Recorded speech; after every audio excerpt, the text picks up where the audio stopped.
Hi there, this is Sean, the Honest Book Reviewer, with another book review. In this video, we're discussing Live and Let Die, written by Ian Fleming. It's the second book in the James Bond series.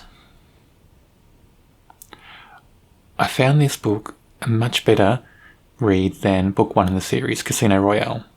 I thought the James Bond character was written so much better. There was more action, Bond seemed more confident in the field, there was more suspense, more thrills. It was just a better read overall, and I'm hoping that means that as this series goes on, each book will get better. Let's dive into the book now.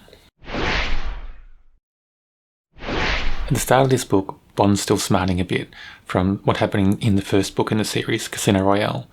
He wants to get revenge on Smersh, that Russian organisation that captured him in the first book and tortured him a bit as well in the first book. He wants revenge on that organisation and he's hungry for it. He's got the desire to just wreak havoc on their organisation, it seems. He gets his chance because M, James's boss, calls him into a meeting. There's centuries-old gold coins appearing in the US, and they're being sold in the US, and they're linked to a possible pirate treasure from the 1600s sometime. And it's thought, or they find out, that the proceeds from these sales of coins is going to Smersh, to that Russian organisation. That gets Bond's blood boiling a bit, and he wants on the case, and he gets the chance. So he jets across to the US, and he teams up with the CIA and the FBI, and they start investigating these gold coins, trying to track them down, trace down where they're coming from. There's intelligence that a crime lord called Mr. Big is behind the gold coins, and Mr. Big is quite powerful.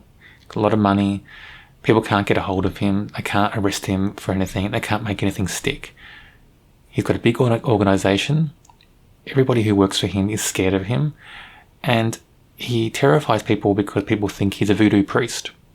That seems the basis of this book anyway. So he's a voodoo priest, they think he's a zombie who's been possessed by Baron Samedi, who's a powerful spirit in voodoo religion, and that terrifies all his followers. And he has a wide net of eyes and ears all across the US, it seems. And wherever people go, Mr. B can track them. And that's the danger that Bond finds himself in this book. That it's almost like a cat and mouse game for the time he's in the US. When Bond travels around the US, within Harlem, within Florida, he's tracked by these people who report to Mr. Big. What I really liked about this plot is there's a lot of action, a lot more action than the first book, Casino Royale. In this book, we've got man-eating sharks and barracuda when Bond's over in Jamaica. We've got gunfight scenes, and quite really gripping and exciting gunfight scenes. One especially in a big warehouse with a lot of aquariums. And you can just imagine all these bullets flying around, hitting these aquariums, and glass exploding, and water going everywhere, and fish flying everywhere on the floor. That was really exciting as well. We've got some really good just fight scenes in general, up close personal fight scenes, and some really exhilarating ways that people die, if that's the right word for it. I found all that together made for such a good gripping story. It's so much better than Casino Royale. There's so much more suspense, edge of the seat moments, and Bond is so much more confident in the field in this book. There's still a big head shake moment in this book for me. So when Bond and Felix Leiter go into Harlem at night, to the Harlem night spots, they're trying to get some more information on Mr. Big, maybe track him down, shake him down a little bit, scare him a little bit. I found it a bit stupid, because you've got these two agents going out of their comfort zone into the territory of Mr. Big, going to clubs that Mr. Big owns and things like that, and I found that a bit awkward in the book. I think it was a way that Fleming was writing it to try to get Bond to meet the Bond girl in the book, Solitaire, and that maybe Fleming thought that's the best way for Bond to meet this girl. I think that's the whole idea of this part of the book. It left me shaking my head a little bit, even though at least there's some good action scenes as well, and it does drive the plot forward a little bit, because we have Bond coming across Solitaire, and we have the plot with Solitaire and Bond driving forward from that moment. I just found there should have been a better way to do that, a less clumsy way. So while the book is great with some great action scenes, great suspense, great thrills, it still has those little bits in the book that leave you shaking your head wondering why it's written like that. However, the scenes in Harlem introduce us to Mr. Big. It's our first glimpse of him, and we see how clever, how sophisticated, and how evil he is, and just how powerful his crime organisation is as well.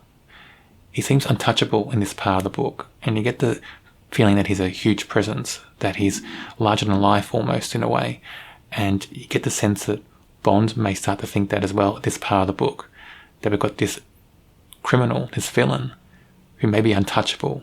How are they going to stop him? And it's a great way to introduce Mr. Big to us, the reader, in this part of the story. The end scene, the big end scene in this book is just amazing. I loved it. It has a great build-up, great suspense, great thrills, and we're waiting for a moment, and Ian Fleming drags us along in this book, waiting for that moment to happen, and we don't know if it's going to happen or not. We don't know if Bond set things up correctly for something to happen. That's a great way to end this book. It was so gripping. It's a wonderful ending.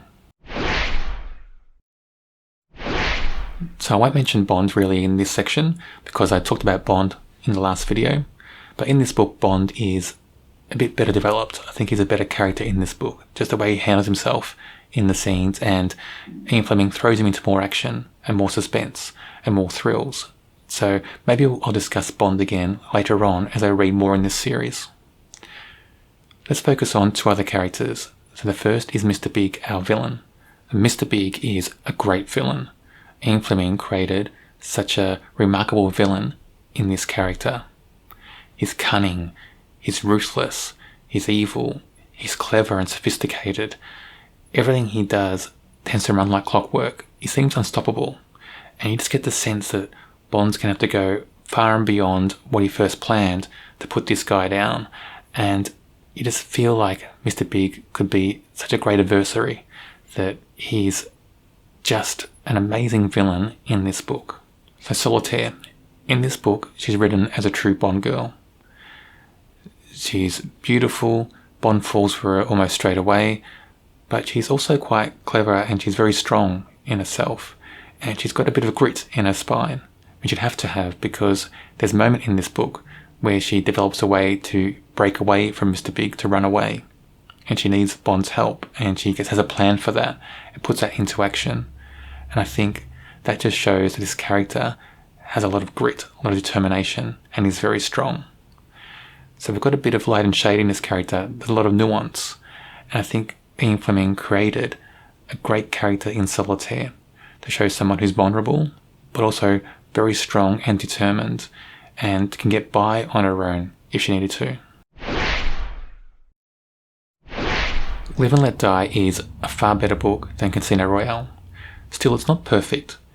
There's a lot of action, a lot of thrills, a lot of suspense. There's those true Bond moments and Bond characters. You know, that Bond villain, that really powerful Bond villain that's going to be hard to stop. We've got the Bond girl, of course. We've got Bond himself trying to be suave and sophisticated. All that sort of thing going on in this book. We also have big moments in the book, you know, some big challenges to overcome, some fight scenes, some moments where we don't know if Bond's going to make it or not. All that adds to the overall story and makes it a much better read than book one. I rate this a 3 out of 5. I think from the two books I've read, this is by far the best of the two, but I think there's still room for improvement, room for growth in the series, and I'm hoping that as I go further on in the series, the next books will be that much better. I'm really hoping for that, so fingers crossed. As I make my way through the James Bond series, every book I read will be reviewed on my channel. If you don't want to miss out on those reviews, check out my channel and subscribe. I also have a thriller playlist on my channel. Should be on your screen now.